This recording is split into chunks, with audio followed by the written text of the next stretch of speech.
अधिवेशनाचा आजचा चौथा दिवस अबू आझमी आणि धनंजय मुंडे प्रकरणावरून 2 दिवस दोन्ही सभागृहात खडाजंगी। आज तरी अधिवेशन चालणार का याकडे लक्ष। धनंजय मुंडेंकडील खात्याचा कारभार अजित पवारांकडे, अन्न नागरी पुरवठा आणि ग्राहक संरक्षण खातं अजित पवारांकडे।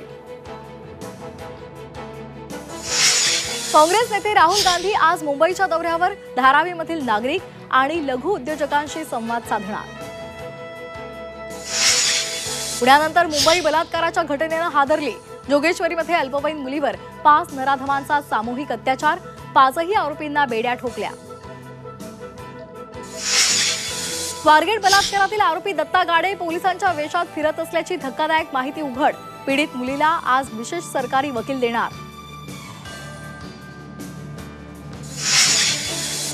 घरगुती वीज ग्राहकांना postpaid smart meter, prepaid smart मीटरची सक्ती केली जाणार नाही। मुख्यमंत्री देवेंद्र फडणवीसांची विधान परिषदेत माहिती।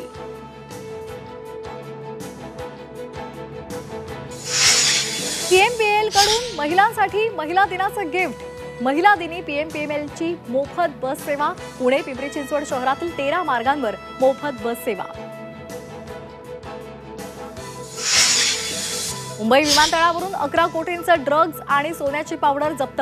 कस्टम विभागाची मोठी कारवाई। ड्रग्ज सोनं तस्करी प्रकरणी एकाला अटक।